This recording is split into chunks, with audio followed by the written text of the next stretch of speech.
Thank you for joining us. My name is Lisa Ammon, and I serve as president of the Louisville Forum. We meet on the second Wednesday of every month at Vincenzo's Restaurant. The Louisville Forum is a nonpartisan public policies group founded in 1984. The Forum hosts debates and discussions of contemporary and sometimes controversial public policy issues that affect the Louisville community. Although we may take up a national interest, we try to highlight the local perspective. For more information on the Louisville Forum, our programs, or to make reservations, please visit our website at louisvilleforum.org. And now for our topic, handicapping the 2016 elections. What is at stake for the U.S. and Kentucky? At this time, I would like to introduce our moderator. Nick Storm is the anchor and managing editor of Pure Politics, the only nightly program dedicated to Kentucky politics.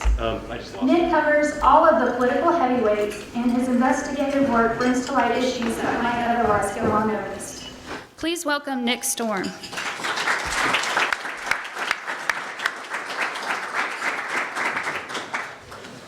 It's a pleasure to be with you all today. It should be an interesting discussion that we're having. Obviously, it's gaining national headlines from across the country. And we're joined by a great panel today. And we're going to start first with Scott Jennings. Scott, if you want to come up and speak from the podium or from your seat for I'll just be right here. Remarks. Yeah.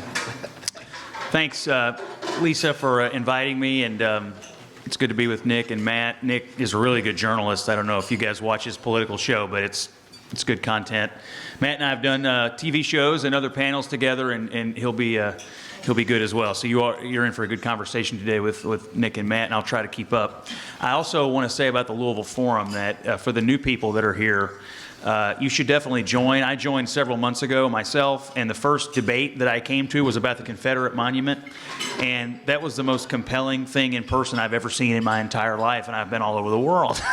And so I think the Forum has done a really good job of putting together neat panels and neat topics, so good job to Lisa. I'm here to take up the conservative perspective on handicapping the 2016 election, I'll start at the top and work my way down. I think the presidential campaign right now is Hillary Clinton's to lose. I have a column in the Courier-Journal today that states as much, although I don't believe the race is completely over, despite what some forecasters think. I think Donald Trump could still possibly win, although I think it's an exceedingly unlikely outcome. I think in the state of Kentucky, he is likely to win. I think Kentucky is one of his three best states and will probably be that way on election night, and will be one of the first states called, as we typically are, for the Republican ticket. In the United States Senate, I think Rand Paul is on track to get reelected. Although I think it looks like the campaign is finally going to become a spirited endeavor in the month of October. Having participated to some degree in the 2014 United States Senate race, it's been interesting to watch how sleepy this particular race has been. After nearly $100 million spent on the 2014 U.S. Senate race in Kentucky, this one has become a much quieter and shorter affair. I think Rand Paul is likely to win and go back for another term. At a macro level, I think in the United States Senate, the Republicans have more than a fighting chance of retaining the majority. At the beginning of the cycle, it's felt like Democrats were all but certain to take control. We've seen Republican Senate candidates in very, very purple states run very resilient and tough campaigns. Rob Portman is winning in Ohio. Pat Toomey, I think, is slightly ahead in Pennsylvania. Marco Rubio is winning in Florida. I think Evan Bayh is setting like the sun over an Indiana cornfield just over the river. And I think we have a chance to win there. I think we are likely to pick up Harry Reid's seat in Nevada. So I think Republicans have done a really good job in Senate races where Democrats probably thought 12 months ago they were sure to win. In the congressional elections, I still find it unlikely that Republicans are going to lose control of the House, despite some of the analysis in the last 24 hours. I think the Clinton campaign and the National Democratic apparatus is trying to push a narrative that the U.S. House may in fact be in play. I don't think that's true. I do think it's conceivable that Republicans could lose seats, but with a wide majority, I think still the most likely outcome is for Republicans to maintain control of the United States House. Here in Kentucky, we have local races going on. It is a statistical certainty that Republicans will maintain control of the state Senate. And of course, the marquee event is the battle for the state House. which the Democrats presently control. I think right now it is a mortal lock for Republicans to gain seats, but it is very much contested whether they will be in the majority. There's about 20 seats out of 100 that are going to determine the election or the majority in the state house. They are all over the state. We have some in West Kentucky, some in East Kentucky. There's one or two here in this media market that are being contested.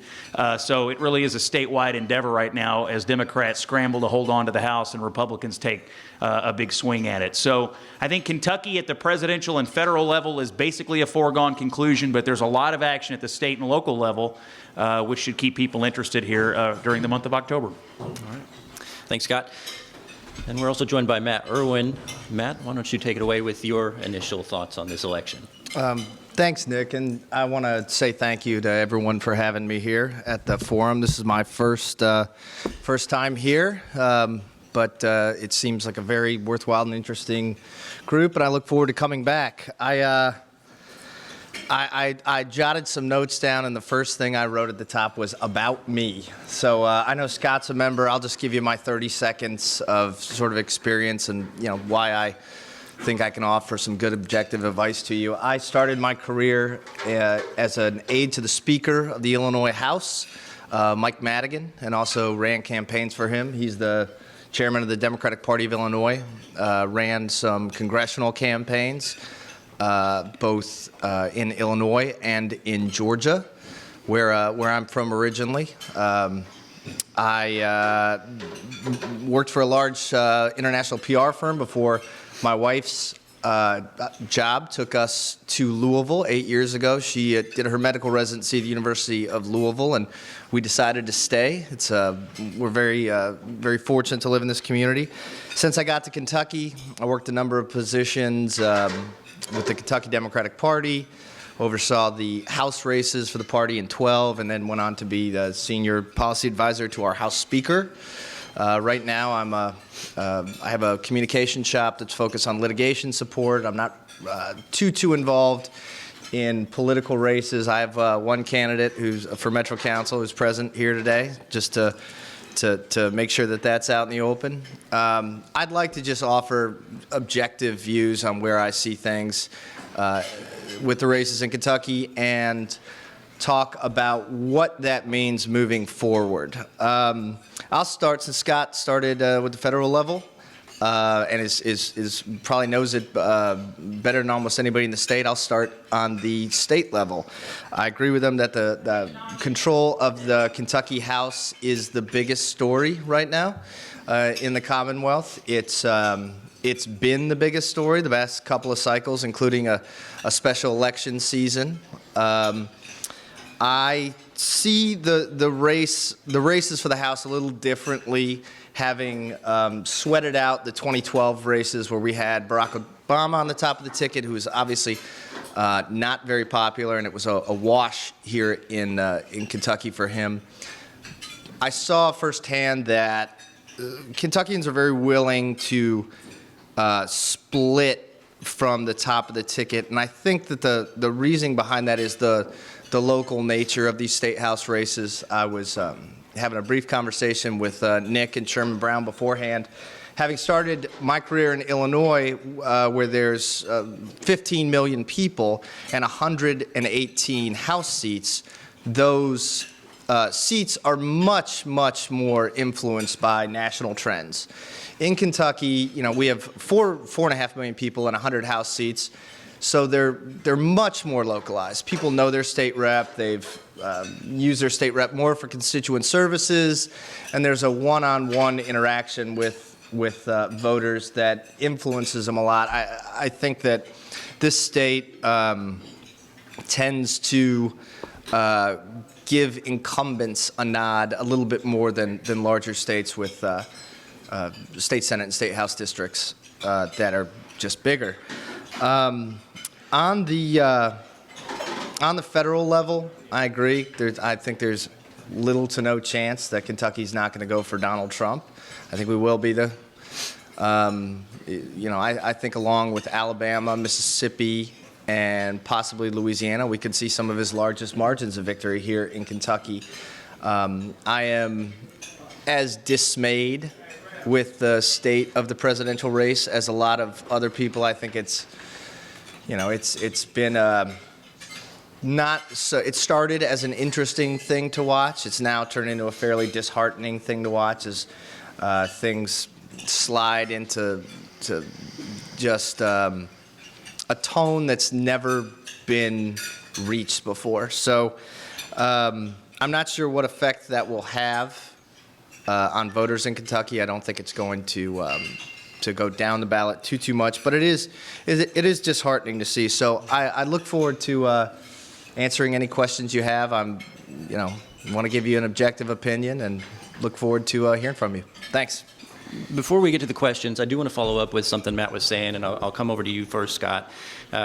You both predicted that Donald Trump is going to win the election here in Kentucky, but the question really is the effect in these local races, these state house races that are all important for who controls the majority. And the interesting thing that we can look at is just last year, 2015. Governor Matt Bevin won, picking up a lot of undecided voters, the evangelical voters. Are those voters turned off? Do they still come to the polls after hearing this latest tape that just emerged from 2005? It's a good question that Republican campaign managers are wrestling with right now, and I think it may depend on where you live. I think for people who live in coal country in East and West Kentucky, the concept of sitting out this election when you've got someone at the top of the ticket running who said her mission is to put a lot of coal miners and coal companies out of business will probably that will be the last thing on their mind, and so they will turn out. And in some of these state house districts and counties in East and West Kentucky, Donald Trump is likely to get 65, 70, 75% of the vote over that one issue. I think in other places that don't have local concerns, such as coal, that is a real concern for Republicans right now. Ultimately, I think the argument that Donald Trump has to make over the month of October is that the Supreme Court is in play, and that if you care about that, which a lot of Christian evangelical voters do really care about, then you have to turn out. Donald Trump has never been a natural communicator with the evangelical or Christian community the way Matt Bevin was in 2015. A lot of his of who he is as he's a secular person.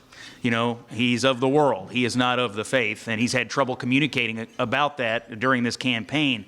But a lot of that's already been priced into his candidacy. We knew this during the primary, and he still won the nomination. And so the tape itself, I'm not certain, is going to turn off the core of his base.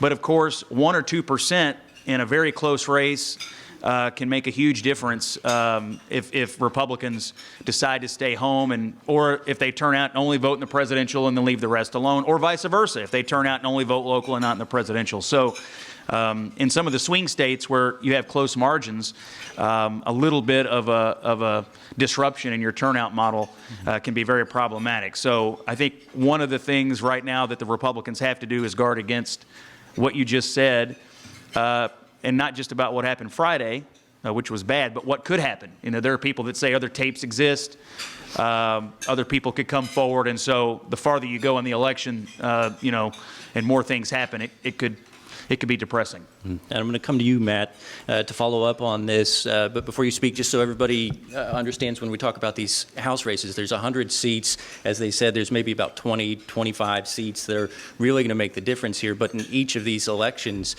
you've got maybe 40,000 registered voters per House district. And obviously, not all of those people are going to come out and vote. So, potentially, we're talking about this before. It could be 10, 12, 15,000 people that are going to make a difference here. So every vote counts. Matt, go ahead. Thanks. I agree with a lot of what Scott's saying. I think there's a lot of unknowns in whether or not evangelicals are going to turn out and vote for Donald Trump or against Hillary Clinton.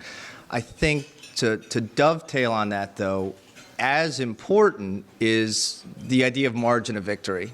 If I'm not in love with Donald Trump in Kentucky, if I'm not in love with Donald Trump and I know he's going to win and he's all but certain to win Kentucky, do I really need to show up and give an affirmative vote for this person that is just really, really turned off a lot of people? I also think, There are areas of the state that are, predominantly Catholic. We're in one right now, and I'm not schooled in the language of evangelicals. I'm a product of Catholic schools, and I can say confidently that, this is not a person that lives in a state of grace. So I do think that one of the biggest problems is going to be, again, with that faith community, is that while the Supreme Court is certainly going to be an issue for them, I don't see the motivation to not just get out and vote, but bring neighbors and help what we call GOTV, which is a get out the vote process. I don't see the energy there to want to bring mom, dad, and cousin Al to the polls with you. So if Donald Trump had behaved himself after he got the nomination and had decided to become the more traditional presidential candidate that we've seen on both sides of the aisle, kept it close nationally, at 48, 45, everything matters, I think you're going to see him bottom out at about 36%. If your candidate doesn't, perceives that he doesn't need your vote nationally or in your state, I just don't see the energy there. All right. I've obviously got some more questions for you. Joe, do we want to take an audience question first, though? Yeah, we can do it. One we have several that kind of follow on the same theme. Many Republican voters publicly and privately have indicated they will not vote for Donald Trump, even though they may not vote for Hillary Clinton. What impact will that have on local races? And I'll follow that up with just a couple that are in the same vein. Should Donald Trump lose the election, what effect will that have on the future of both parties? On the what was that last part? Should Donald Trump lose the election, what effect will that have on the future of both parties? The first one again, what impact will it have the people who indicate they won't vote for Trump, but they may not vote for Hillary Clinton? And local race impact, Mr. Erwin. Well, to start with I think we've sort of touched on what will happen if there's low voter turnout. And again, a vote is an affirmative choice. There was talk a while back of when Speaker Ryan and some Republican leaders said, well, a vote is a binary choice. I don't really buy that. I think that people have to show up, and it is something saying, okay, I approve of you as my leader. If that approval if that approval is not there, and if that affirmative choice is not there, I think a lot of people just stay home. You don't have to vote. As a matter of fact, in Kentucky, unfortunately, we see a lot of people that choose not to vote. I think that for the future of the party, I'm not an expert in Republican politics, but my thought is that this is incredibly damaging for the future of the Republican Party for two reasons. Number one, the demographics of the United States are changing, and in order to put together a coalition that is able to take back the White House and to deliver you what you need to win the race, I just see this as an incredibly blown opportunity for Republicans. This was, after Mitt Romney's loss, they did what was called a post-mortem and just came to the conclusion we have to bring more people into the tent. My old boss in Illinois used to say all the time, and I think there's probably not a truer statement about politics and winning, that politics is the art of addition. You have to be bringing people to the table. You can't turn them off. Now, we've seen in the past couple cycles a real distaste, if I can use that word, for Republican candidates among emerging sectors of the electorate.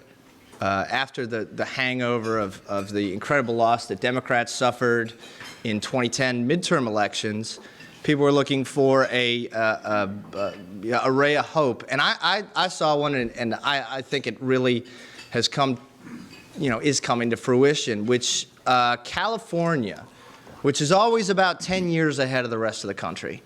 They elected Reagan when when the country was electing Jimmy Carter president. I read a really interesting exit poll that's in 2010 that said 1/3 of Hispanics, Latinos would never vote for a Republican. They never would after sort of the vitriol of that midterm election. So if you lose that demographic and the damage that's being done among women, which makes up about 53% of the electorate for presidential races, I don't see how Republicans put together a coalition. I know I'm going a little bit over, but one tiny other point is that if I'm a congressman or a senator, or I'm Paul Ryan, and I've endorsed Donald Trump and I've rescinded it, that's a really bad spot to be in, because I'm going to have a Republican primary where Trump supporters, and there's a lot of them. There are a lot of people that love Donald Trump and want to see him president. They're going to look at me and say, you weren't there for my guy. You harmed him. He could have been president if you didn't, if you hadn't rescinded that endorsement and hurt him. So they're going to find themselves trying to explain that away, and it's a bad spot for any politician to be in. Sorry that I went a little bit over. All right, so Scott, the crux of the question is what happens to the direction of the party, and given also that this is a strange cycle, right? And for it all to be out there, you probably agree with Matt that Republicans went the wrong direction. After all, you were working with Jeb Bush in the presidential primary.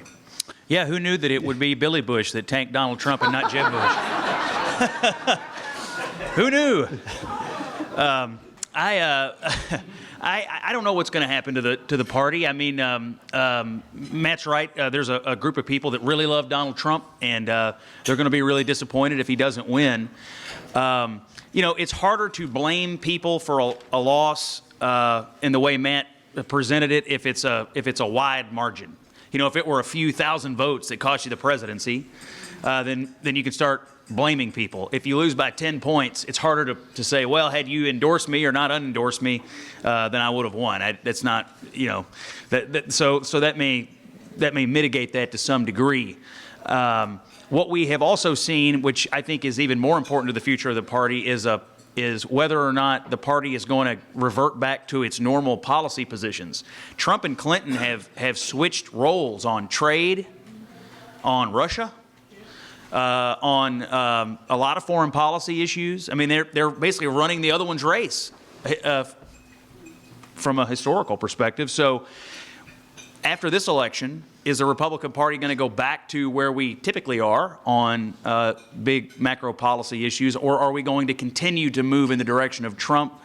And is Hillary Clinton going to try to move the Democratic Party to where she clearly wants to be, which is for more free trade and maybe a more hawkish view of foreign policy? So it would be quite remarkable, frankly, for Hillary to win this election after the primary that just the Democratic Party had, and for her to then to try to move the party towards embracing free trade and embracing, what some people would say a foreign policy that looks more like George W. Bush than Barack Obama. So I think both parties are going to struggle with policy direction, and you've got leaders in Washington who want to do one thing, and grassroots people who want to do something else.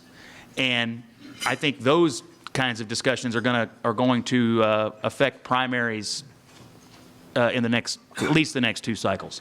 So do you think, though, Scott, that this is the end of the outsiders if Trump loses this election, if the polls continue the way they are? No, I mean, look, I think as long as congressional approval is somewhere below that of your average cockroach, you're always going to have people who are running against Washington.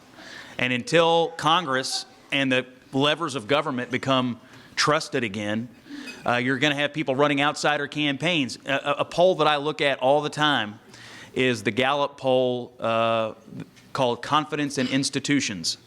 Do you have confidence in fill in the blank? Nobody has confidence in anything. We don't trust banks. We don't trust businesses. We don't trust Congress. We don't trust government.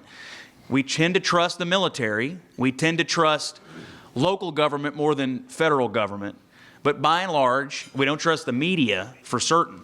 So we don't trust the people who govern us, and we don't trust the people that are supposed to tell us about the people who govern us. As long as those things remain the case, you will have people running outsider campaigns. And so, no, I think even a loss here, will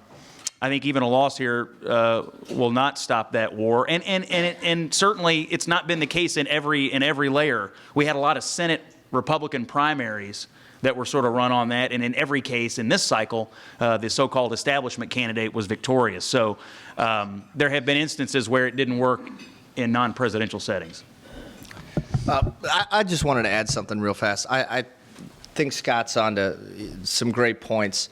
I look at a similar survey called the Edelman Trust Survey that comes out once a year and is basically, who do you trust? And it used to be number one was always doctors. I mean, for a decade and a half, it was people trust doctors. 2 years ago, that changed for the first time. And the number one area that people trusted, the number one demographic was people like me. And it's fascinating. It's absolutely fascinating that some of our most well-trained expertise was replaced by people like me. So I do think that says outsiders are always going to have a place at the table, and it might be a growing place at the table. No, that was. I would just add one more thing. This is not a phenomenon that's unique to the United States. This is happening in a lot of other liberal democracies in Europe. It happened in Great Britain this year when they voted to leave the European Union. There's a rejection of experts. There's a rejection of the ruling class. There's a rejection of the elite. A rejection of media, and it's not unique to us. It's a worldwide phenomenon, and it's interesting to see how it's roiling global politics. On that point, thanks for listening to us today. I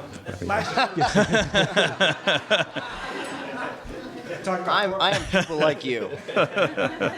Talking about postmortems from last year's election, one of the big questions that followed the results was, how is the polling so far off leading up to the election versus the actual results? And so one of the questions here was about that. And do you have confidence in the polls that are coming out today? And do you know of any changes that have been made, or what changes are being made to better reflect the actual mood of the population versus getting bad numbers?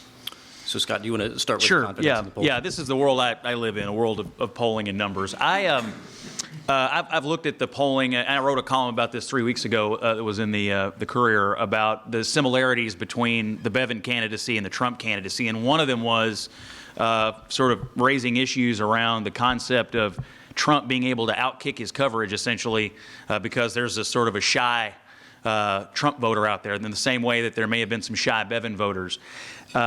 One of the core differences in 2016 and 2015 is we didn't have as much quality polling in 2015 as we do this year.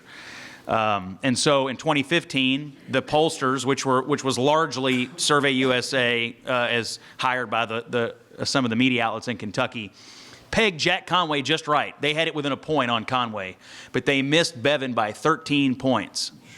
13 points. And subsequently, Survey USA was fired by the media outlets here in Kentucky because they had also blown it in 2014. They had told us that Allison Grimes was winning in late October of 2014. So they had had two bad cycles in a row where they just didn't pick up on what conservative voters were doing in Kentucky.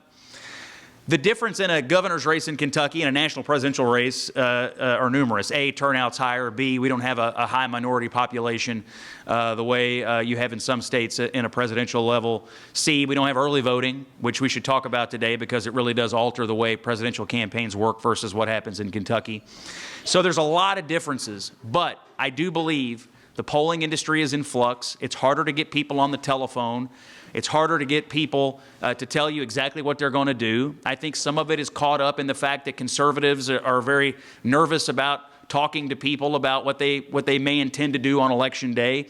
And it's part of this whole outsider versus insider concept we've been discussing. There is some new polling techniques in the water in this cycle that people are trying. The USC LA Times tracking poll, which has consistently shown Trump ahead, is trying a new way to do it. There's some online modeling. Some people are trying to capture daily sentiments.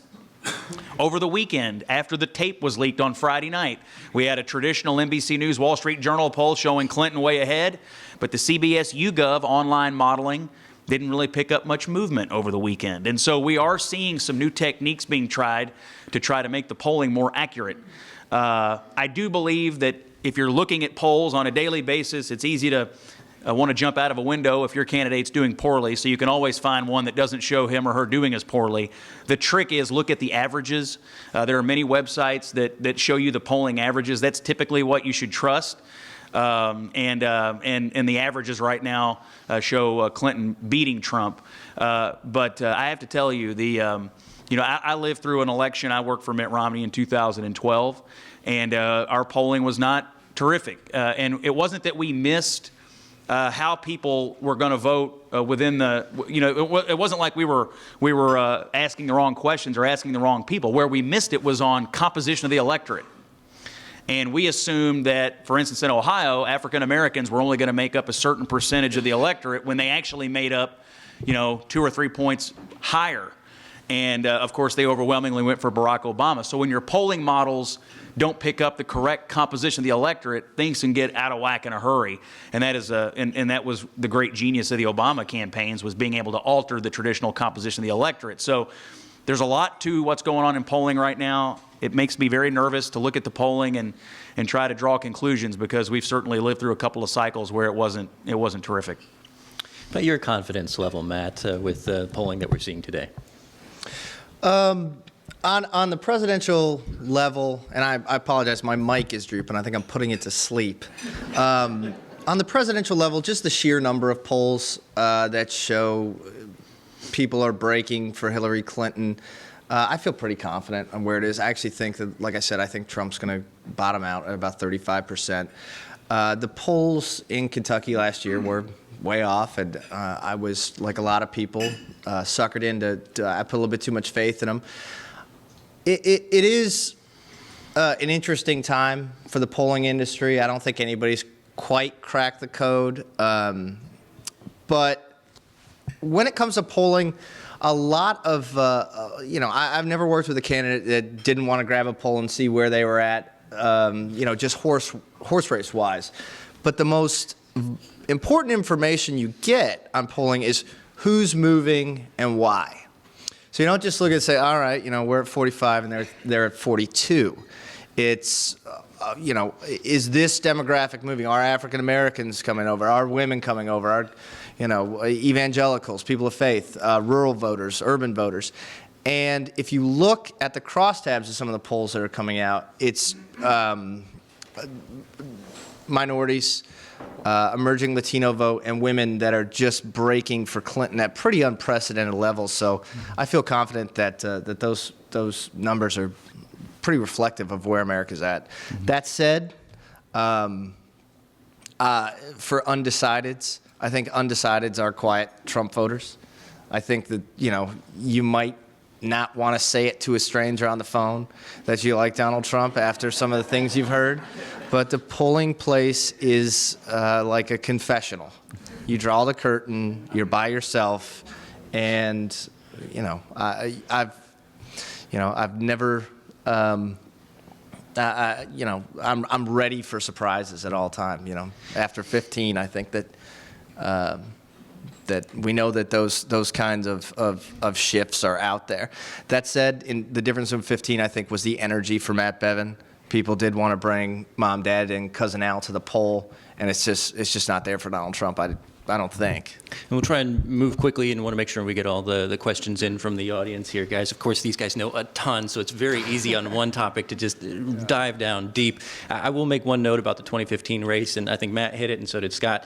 What we were looking at in those polls is that Conway was well known. He had run all these races before. His numbers never moved. He was stagnant, and so it wasn't all that hard to go back and look back on it and say, well, of course all the undecideds broke for Matt Bevin. They didn't know who he was before, and everybody knew who Jack Conway was.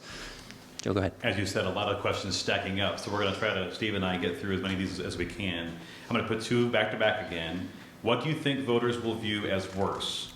Donald Trump's salty language and tax returns, or the corruption of Hillary Clinton selling access to the White House and the State Department to improve personal wealth and hiding those activities electronically? To be followed by, how much do people who actually vote care about deleted emails and failing to respond to subpoenas, and how much should they care? Mr. Jennings, we'll start with you. The polling has consistently shown that people are more worried about the email issue than they are about Donald Trump's tax returns. So I think that's been Clinton's core vulnerability throughout this campaign is the email investigation. And it's been mitigated to some degree because Trump's been distracted by dealing with his own issues. I think the Clinton Foundation stuff is to some degree priced into her candidacy already. People know they've been around. People know the Clintons are part and parcel to, the functioning of the Democratic Party for over a long period of time. They've been in government. I mean, they're known. The email thing, though, goes to the core of what we typically are trying to do when picking a president, and that's decide who has better judgment. And that was a lapse of judgment for her, and it really hurt her candidacy and probably prevented her from opening up a lead sooner than she might have otherwise expected. I think that on the income tax returns, I think Clinton missed a possibility to open up a new front on Trump in the debate. They've been hitting him on not releasing his income tax returns, which I actually think is a smaller point. The larger point is the New York Times story that was referenced indicated he took a larger loss in any one year than even Apple has ever reported. And so I would have probably pivoted and said, I don't want to talk about your tax returns. I want to talk about whether you're a good businessman or not, because that's the core of his candidacy. The core of her candidacy is, I know what I'm doing. I'm competent. I have good judgment. You can trust me. That was punctured by email. The core of his candidacy is, I'm a businessman who can create jobs, which is punctured by the concept of taking a $900 and something million loss. So I think Clinton has missed the boat on that and could have hurt Trump more if she had gone there.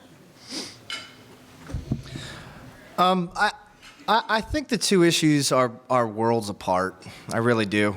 I think that the Clinton email issue is something that she's repeatedly addressed. I mean, in both debates and press conferences, she's not done enough press conferences, in my opinion.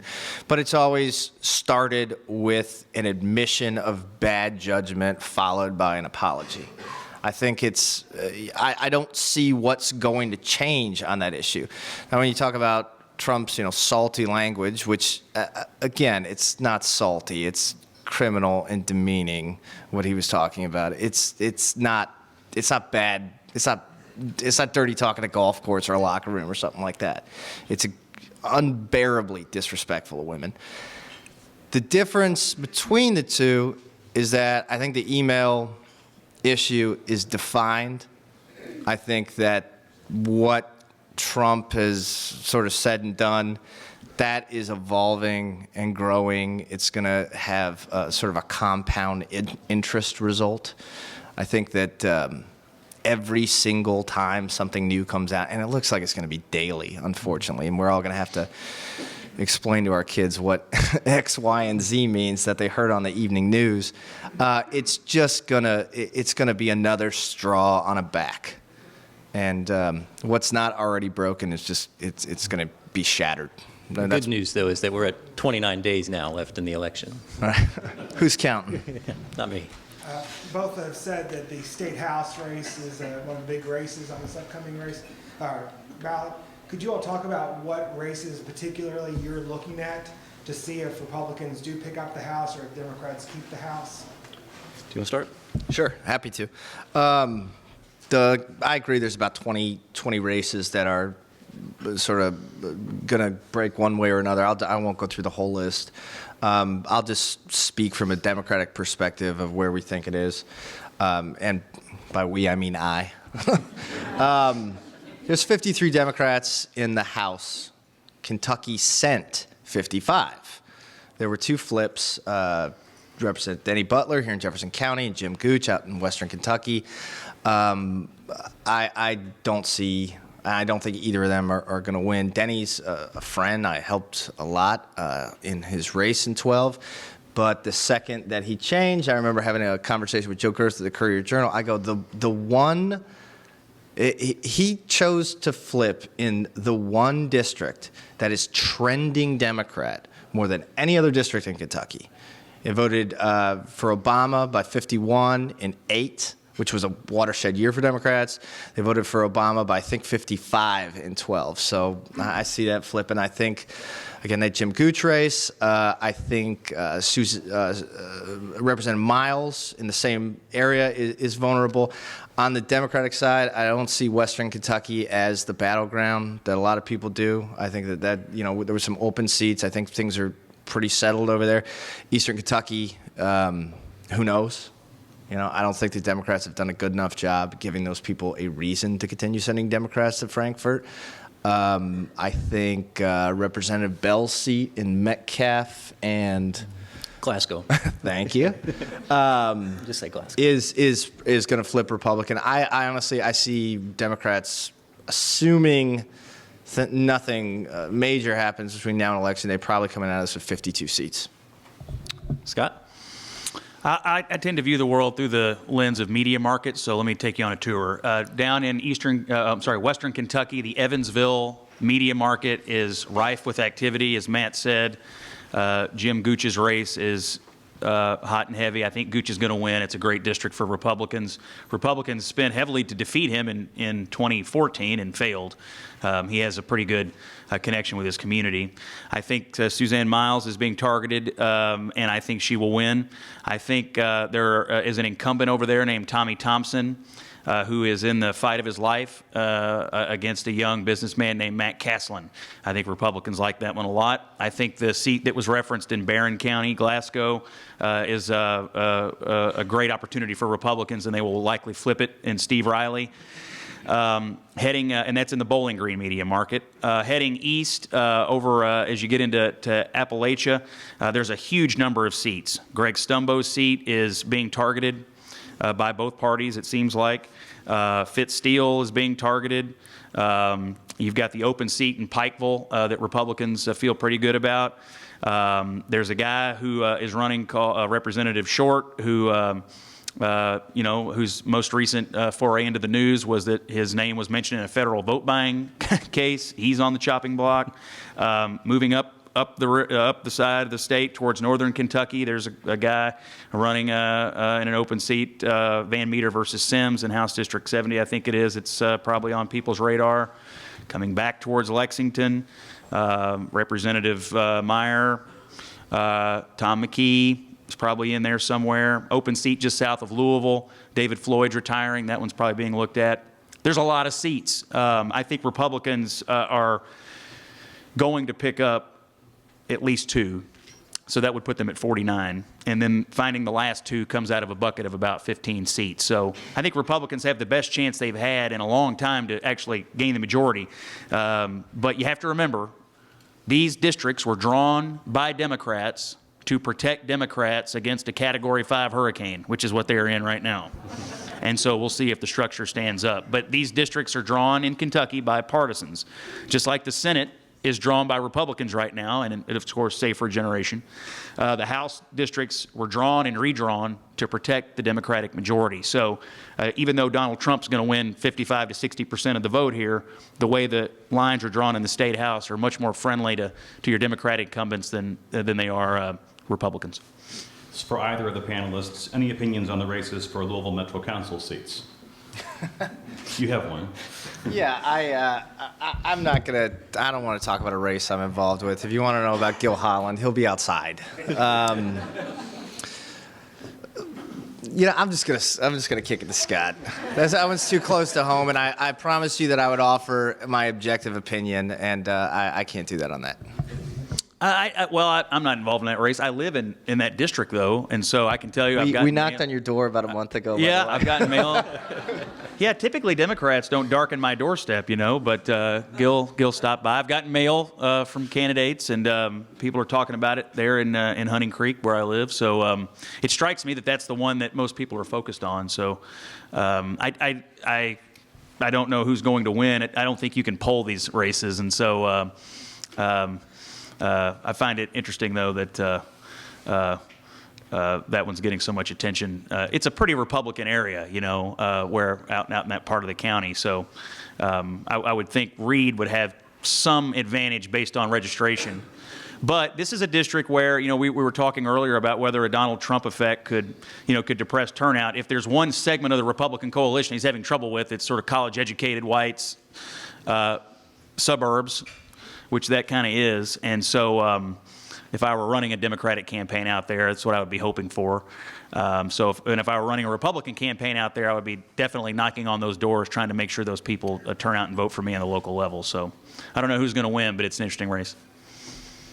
I have two coal-based questions.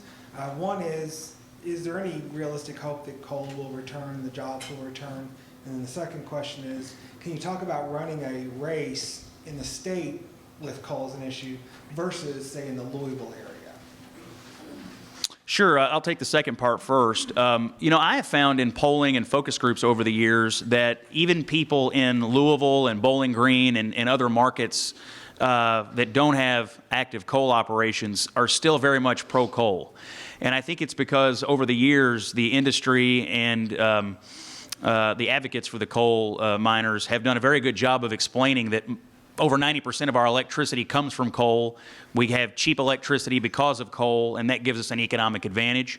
So in 2014, when I ran Senator McConnell's super PAC in that election, we were not shy about running coal-focused advertising in every market. We used it everywhere, and we found it to be effective. In eastern and western Kentucky, it's really a jobs-focused message. I think we've lost 8,000 coal jobs, plus the ancillary jobs that go along with that. And people in those two parts of the state are definitely hurting over the job losses. In the Louisville, Lexington, and middle of the state area where you don't have coal mines, the issue is economic development. If we drive up the cost of electricity, we drive out the possibility of being able to compete for jobs. And so I think it works everywhere. And regarding whether it will come back or not, I mean, this is a question that energy industry executives and economists are debating, and it's over my head. But I would say that it will never come back if the current trajectory of federal regulations continues. Federal regulations combined with some market forces have formed a bit of an unholy alliance to destroy coal jobs here in Kentucky. And so that is one message that I think is actually resonating in Ohio, Southeast Ohio, Eastern Kentucky, West Virginia, parts of Pennsylvania, that the Trump campaign has been able to use. And there are a lot of registered Democrats in that Appalachian region that are going to be voting for Trump over this issue. He was going to win Kentucky anyway, but certainly it complicates Democratic operations in Ohio, Pennsylvania, which are two swing states, when they're fending off attacks over the coal industry. Well, there's sort of two parts to that. The political component and then the economic component. I'm not an energy expert, but I can tell you this. I grew up, my dad managed pulp and paper mills, which is a filthy business, and I always grew up the smelly kid because I smelled like sulfur because we lived downwind from a paper mill for 20 years. Coal, the expression is, yeah, coal's dirty, but it's cheap. And that's why we used it. Now, it's not as cheap as natural gas. These are market forces. If I'm running a pulp mill in Coosa, Alabama, and you tell me that I've got to fire my burners with coal, now the natural gas market comes along and say, yeah, we can do it cleaner and cheaper. Well, it's a no-brainer. It's an absolute no-brainer. If you look at where we're discovering new energy sources domestically, we're not discovering new coal. We have new technologies that are releasing natural gas. Now, I'm not necessarily a fan of some of those technologies. I want to make that clear. That's just my personal opinion. But will coal come back? I mean, I think that people are looking to international markets to ship coal out.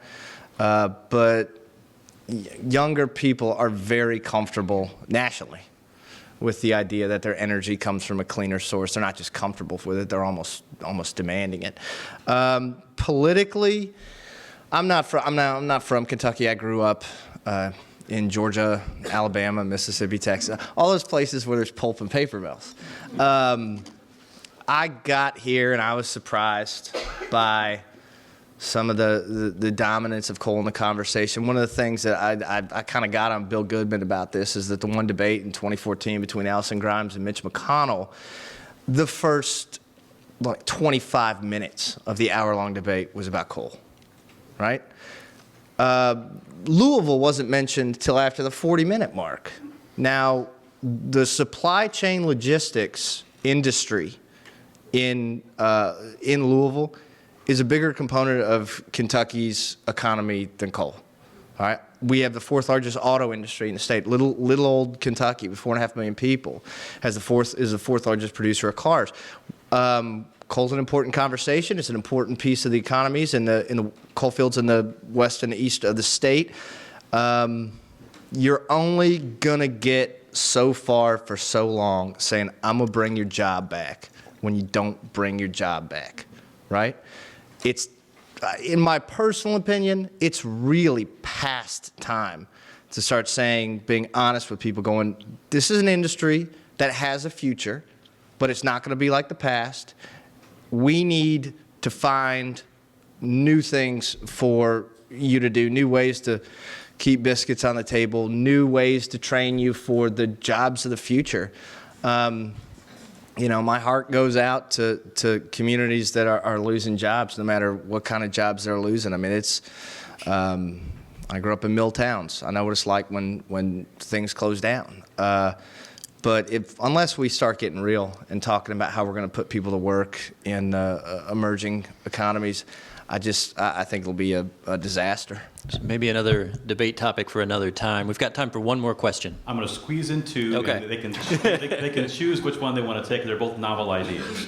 One, given the fact that the states seem to be increasingly red or blue, only a handful of states actually determine who's president. What about a change in the electoral college system so votes matter? That's one novel question. The other one is, given the reversed positions of the current candidates, what stance would a strong third-party candidate have in order to open up the field? So you can choose one or the other question. I'll play a lightning round. On electoral college, I strongly oppose the concept of changing the electoral college. The framers of the Constitution instituted it for a reason, and I don't necessarily think the map is as static as it may seem.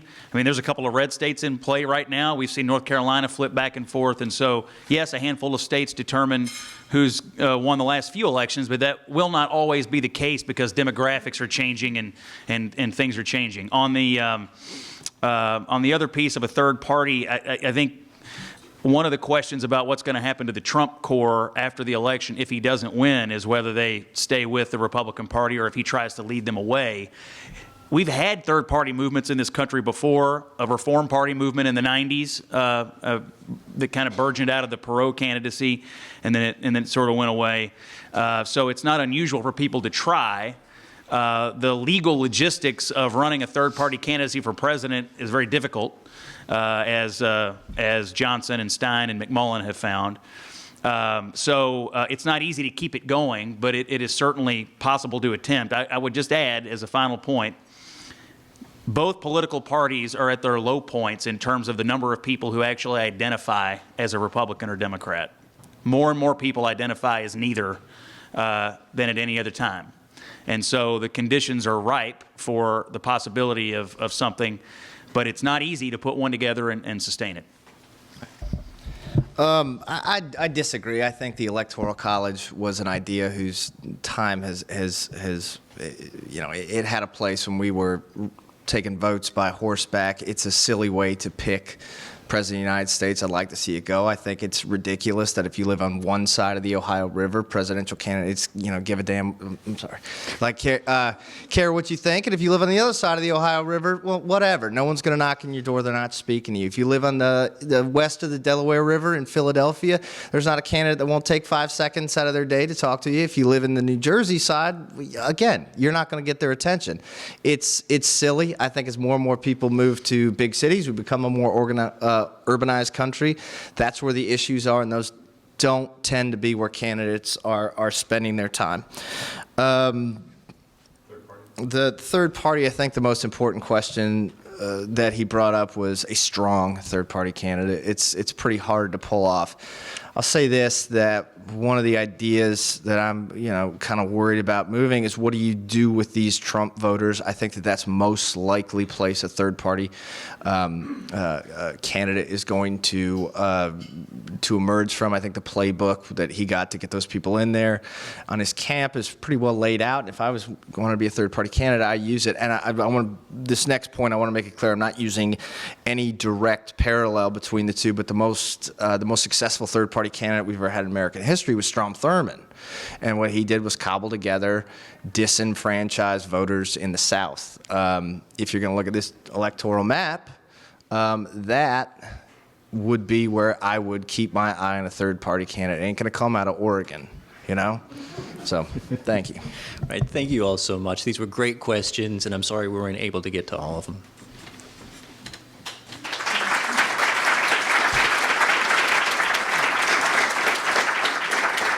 I'd like to thank you all for attending today, and thank you to our panelists and our moderator and our questioners. As a token of our appreciation, we have our mint julep cup for each of our participants today. And our next meeting will be held on Wednesday, November 9th, and reservations can be made online at louisvilleforum.org or by calling our voicemail at 329-0111. Thank you for attending.